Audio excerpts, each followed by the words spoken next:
Kom verander my hart, o Heer. Kom vul my met u gees.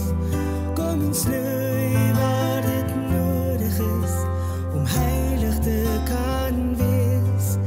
Maak my oë oop en wys my hoe u vol in my kan woon, dat ek heilig kan staan voor u troon.